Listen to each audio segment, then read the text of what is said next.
दिखे। कैसे? आप दुगुण से भी बना सकते हैं, सीधा इसके दो वर्ड्स को जोड़ दे, नहीं तो यही आप अपनी एक गुण से बनाए। धी ना धी धी, पहले 4 वर्ड इसमें लिख दिए। उसके बाद नाती ना धी, नाती ना धी।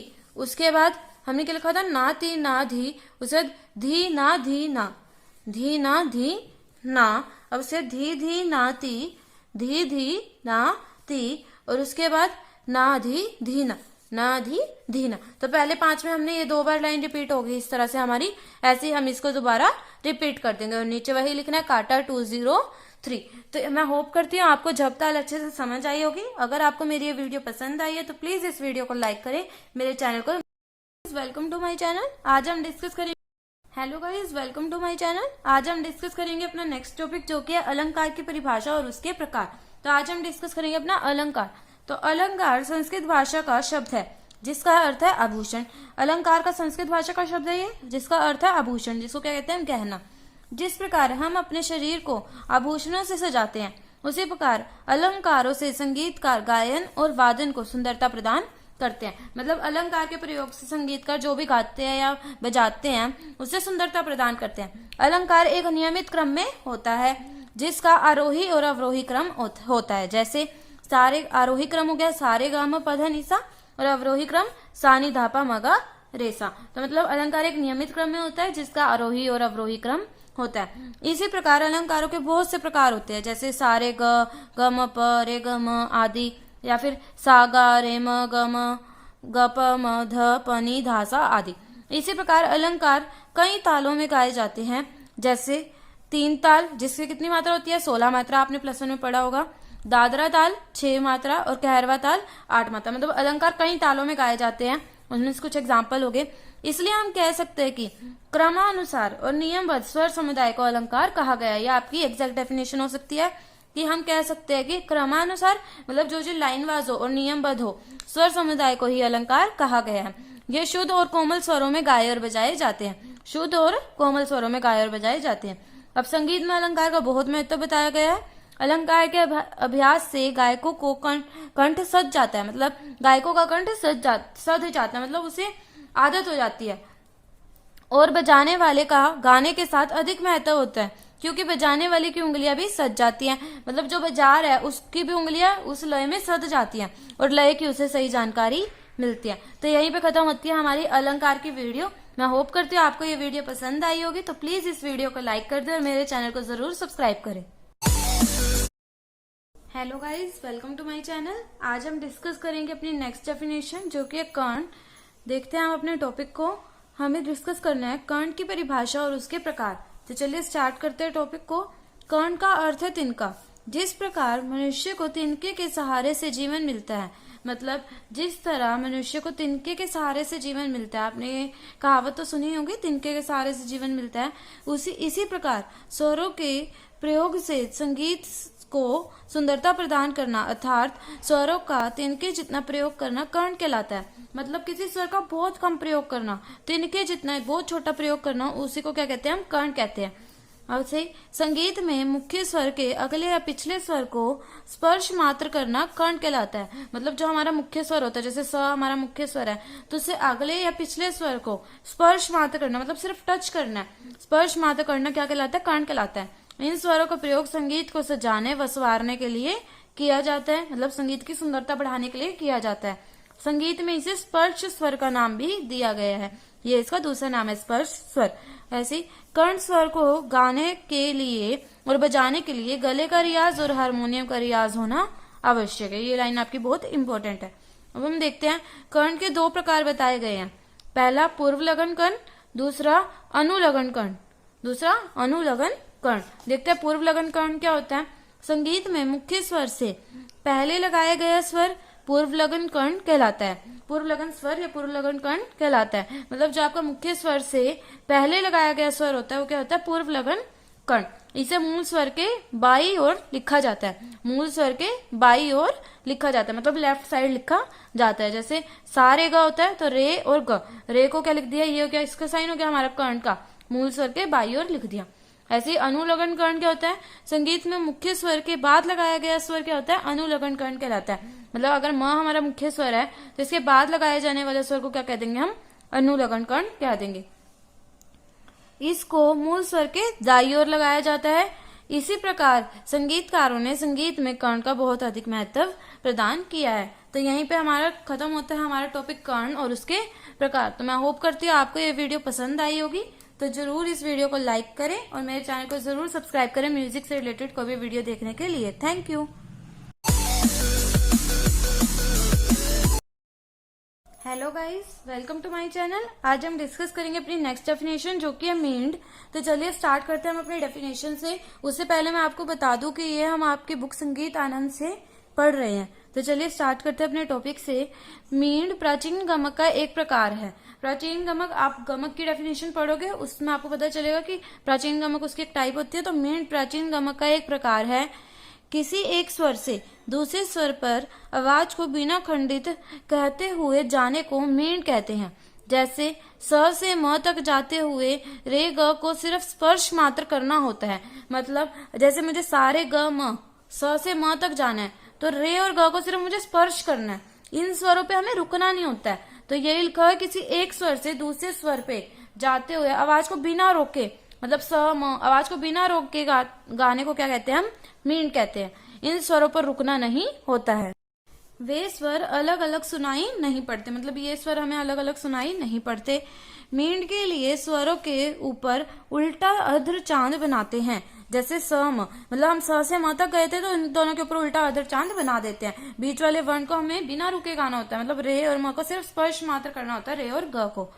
मींड में गायन वादन में मींड से गायन वादक में रंजकता और कोमलता अधिक रूप से आ जाती है। मतलब मींड का अगर हम प्रयोग करते हैं तो हमारे गायन वायन में वादन में रंजकता भी आ जाती है और कोमलता भी आ जाती है।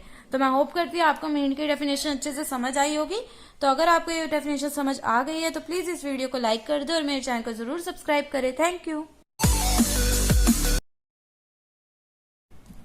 Hello guys, welcome back to my channel. आज हम डिस्कस करेंगे अपनी खटका की और मुर्की की डेफिनेशन। तो सबसे पहले हम देखते हैं अपने खटका की डेफिनेशन। खटका का साधारण अर्थ है डर, भय, परंतु संगीत में खटका शब्द का बहुत अधिक महत्व है। खटका का साधारण अर्थ क्या है, मतलब डर, किसी को डर लगना, भय होना, उसे क्या कह देते हैं हम, खटका हो रहा है। और ऐसे ही परंतु संगीत में लेकिन हमारे खटका शब्द का बहुत अधिक महत्व है। इसमें जब हम 4 या 4 से अधिक स्वरों की गोलाई बनाकर द्रुत लय में प्रयोग करते हैं तो इसे खटका कहते हैं। अभी हम इसका मतलब समझेंगे। अभी हम इतना समझ लेते हैं कि जब हम 4 या 4 से अधिक स्वर, जैसे सारे गा में स्वर है आपकी, तो इनका जब 4 या 4 से अधिक स्वरों को गोलाई बनाकर मतलब आगे पीछे करके द्रुत लय में प्रयोग करते हैं तो इसे खटका कहते हैं। जैसे अब मैं आपको लगा के दिखाती हूँ, प स्वर पे अगर हम खटका लगाएंगे तो कैसे लगेगा। जैसे प स्वर पर खटका लगाना है तो पहले प से अगला स्वर ध गाया जाएगा और फिर प गाया जाएगा। मतलब प पे अगर मैंने कहा खटका लगाना है तो मुझे पहले प से पहले वाला स्वर क्या होता है, सारे ग म प ध, अगला स्वर क्या होता है, ध, तो ध गाया जाएगा और फिर प गाया जाएगा। अब इसके बाद देखते हैं, इसके बाद प से पहला स्वर म गाया जाएगा, सारे ग म आता है प से पहले, तो प के पहला स्वर म गाया जाएगा और फिर दोबारा से प गाया जाएगा।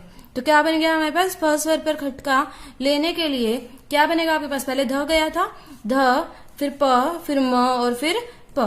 तो ये स्वरों को जल्दी से इस प्रकार गाया बजाया जाता है कि सुनने वाले को ये मधुर लगे। तो यही होता है हमारा खटका कि हमें 4 या 4 से अधिक स्वरों को मतलब गुलाई बनाकर द्रुत लय में मतलब धीरे गाना होता है। खटका का प्रयोग ठुमरी दादरा में किया जाता है। अब हम देखते हैं मुर्की की डेफिनेशन। मुर्की शब्द संस्कृत भाषा में गम धातु से लिया गया है। कौन सी धातु से लिया गया है, संस्कृत भाषा की गम धातु से लिया गया है, जिसका अर्थ है चलना। गम धातु का मतलब क्या होता है, चलना। इसका साधारण अर्थ होता है, मुर्की का साधारण अर्थ क्या होता है, कानों में डाली जाने वाली मुर्की, कानों में डाली जाने वाली मुर्की। किंतु संगीत में मुर्की प्राचीन साफुरित गमक के अंतर्गत आती है। गमक के बहुत सारे टाइप्स होते हैं, मैंने गमक की डेफिनेशन भी अपने चैनल पे डाल रखी है, आप जाके वो वीडियो भी चेक कर सकते हैं। तो मुर्की किसके अंतर्गत आता है, सफुरित गमक के अंतर्गत आती है। इसमें 3 स्वरों को तेज गति में गाया जाता है। अब खटका में क्या था, 4 स्वरों को गोल करके गाया जाता था, लेकिन इसमें 3 स्वरों को तेज गति से गाया जाता है। जैसे स रे स या फिर रे ना रे नी स। मुर्की को इस तरह लिखते हैं जैसे अब लिखा, अगर स रे स हमने बजाया, ये इस पे मुर्की लगानी है तो हम लिखेंगे स रे और स इसके पैर में, या फिर अगर इसको लिखना है तो रे नी स इसके पैर में। मुर्की का अधिक प्रयोग टप्पा ठुमरी दादरा में होता है। तो मैं होप करती हूँ आपको खटका और मुर्की की डेफिनेशन अच्छे से समझ आई होंगी। तो प्लीज इस वीडियो को एक लाइक कर दे और साथ साथ मेरे चैनल को जरूर सब्सक्राइब करें। Thank you. Hello guys, welcome to my channel. आज हम डिस्कस करेंगे अपनी नेक्स्ट डेफिनेशन, जो कि हमारी आलाप की परिभाषा और उसके प्रकार। तो चलिए स्टार्ट करते हैं अपने टॉपिक से। आलाप हमारे शास्त्रीय संगीत का मुख्य आधार माना जाता है। आलाप हमारे शास्त्रीय संगीत का क्या माना जाता है? मुख्य आधार माना जाता है, मतलब इस पे बेस्ड है हमारा शास्त्रीय संगीत। संगीत में गायन जब कोई भी गीत गायक कोई भी जब कोई गीत गजल आदि आरंभ करते हैं तो वह सीधे शुरू नहीं किया जाता, उसका कोई आलाप बनाया जाता है। मतलब जब कोई भी गीत भजन आदि गाते हैं तो उसे सीधा ही स्टार्ट नहीं कर देते, उसका कोई ना कोई आलाप बनाते हैं, मतलब सुर बनाते हैं जिससे वो स्टार्ट करते हैं आगे। आलाप का अर्थ होता है किसी भी राग के मुख्य स्वरों को विलंबित लय से गाना। ये होगी इसकी मेन डेफिनेशन कि आलाप का मतलब क्या होता है? कोई मुख्य स्वर है जो राग के हमारे, उनको पहले धीरे धीरे गाना, फिर अपना राग गाना। अब देखते हैं, आलाप से ही गायन किसी भी राग का स्वरूप प्रस्तुत करता है। पता चल जाता है हमें पहले ही गाने की ट्यून से पता चल जाता है ना कि कौन सा गाना है। ऐसे ही आलाप से ही गायक किसी भी राग का स्वरूप प्रस्तुत करता है, जिससे राग की सुंदरता बढ़ती है। आलाप दो प्रकार के होते हैं, आकार का आलाप, नोम तोम का आलाप। तो देखते हैं हम आकार का आलाप क्या होता है। आकार के आलाप में गायक उस राग के स्वरूप का आकार बनाते हैं जो राग उनको गाना होता है। मतलब उस राग के स्वरूप को बनाते हैं जो राग उन्हें गाना है, उस राग के स्वरूप का आकार बनाते हैं जो राग उन्हें गाना होता है। उसी राग के स्वरों का स्थायी और अंतरा बना दिया जाता है जो सुनने में भी मधुर लगता है। हम डिस्कस करते हैं नोम तोम का आलाप क्या होता है हमारा। संगीत में नोम तोम का आलाप रूपक और भजन आदि में अधिक प्रयोग किया जाता है। नोम तोम के आलाप को हम भजन आदि में बहुत ज्यादा यूज करते हैं। यह आलाप मानव को भक्ति की तरफ लेकर जाता है। इसे गायक ओम के गान से प्रस्तुत करते हैं, मतलब ओम करके है ना गाते हैं ना, ओम के गान से प्रस्तुत करते हैं। इस आलाप का स्थायी और अंतरा होता है। संगीत में दोनों आलापों का ताल से गहरा संबंध है। मतलब ये जो दोनों हमारे आलाप हैं इनका ताल से बहुत गहरा संबंध है, क्योंकि गायक और वादक एक दूसरे के पूरक होते हैं। मतलब गायक और वादक एक दूसरे पे बेस्ड होते हैं और आलाप को तालबद्ध करने में सहायक होते हैं। तो मैं होप करती हूँ आपको आलाप की परिभाषा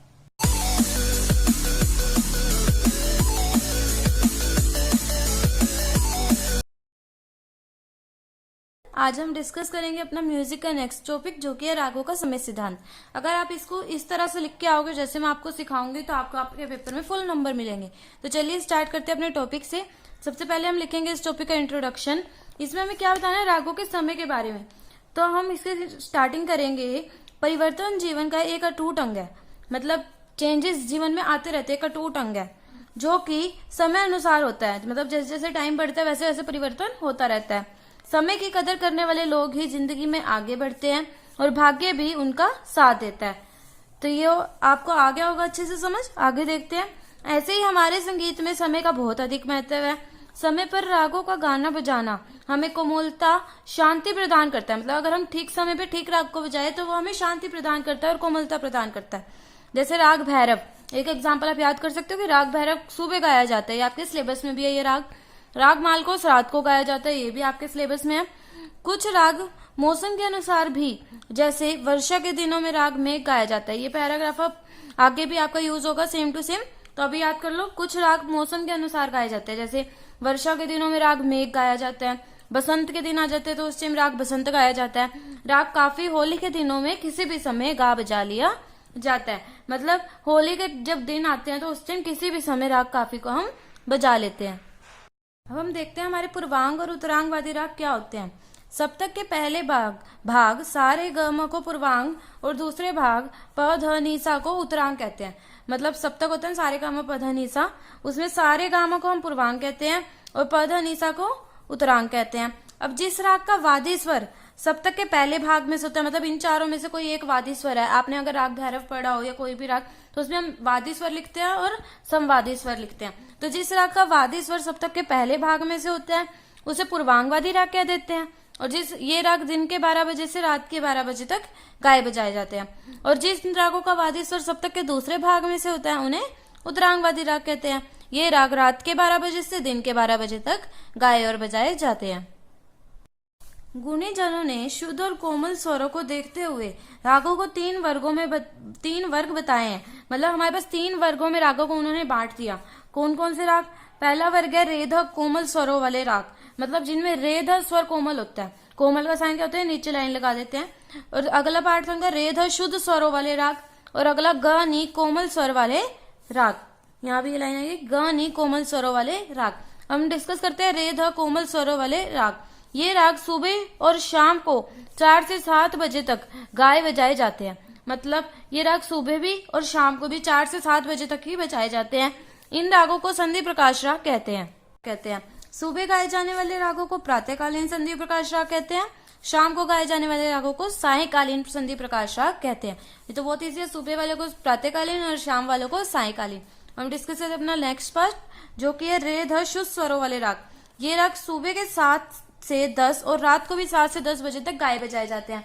वो वाले कब से कब थे?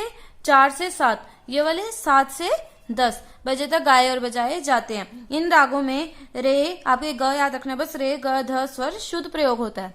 हम डिस्कस करते हैं अगला ग ने कोमल स्वरों वाले राग। ये राग दिन में 10 से 4 बजे तक, वो 7 से 10 था, तो अब कौन सा होगा? 10 से 4।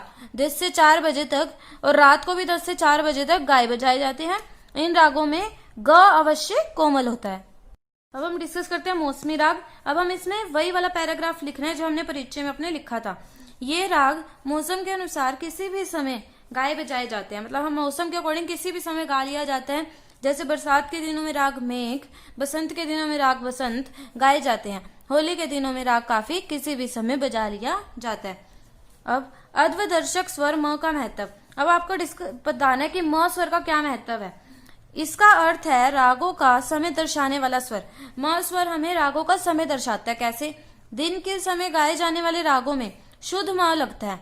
कौन सा म लगता है? शुद्ध म लगता है। और अगर उन्हें रात के समय में अगर कोई राग गाया जा रहा है तो उसमें कौन सा म लगता है? तीव्र म लगता है। इससे हमें पता चल गया कि म स्वर का तो बहुत अधिक महत्व है। तो मतलब 12 बजे के बाद तीव्र म का प्रभाव कम होने लगता है। मतलब रात के 12 बजे के बाद तीव्र म का प्रभाव कम होने लगता है। अब कुछ राग इस नियम के अपवाद भी है। अपवाद का मतलब जो इसको फॉलो नहीं करते। कुछ राग इस नियम के अपवाद भी है, जैसे राग दुर्गा। पर अपवाद कहाँ नहीं है? आपको ये क्वेश्चन पूछने की अपवाद कहाँ नहीं है? हर चीज में उसका अपोजिट होता ही होता है। कुछ ना कुछ चीजें मना करती है। इसलिए हम कह सकते हैं कि अध्वदर्शक स्वर म का रागों के समय सिद्धांत में महत्वपूर्ण जगह है। अब हम लिखेंगे इसका निष्कर्ष। इसमें कोई दो राय नहीं है कि रागों को समय पर ही गाने बजाने से जो आनंद की अनुभूति होती है वो दूसरे समय पर नहीं होती। इसमें कोई दो राय नहीं है। मतलब कोई दो बात नहीं है कि अगर हम रागों को समय पर गाए बजाएंगे तो ही हमें आनंद की अनुभूति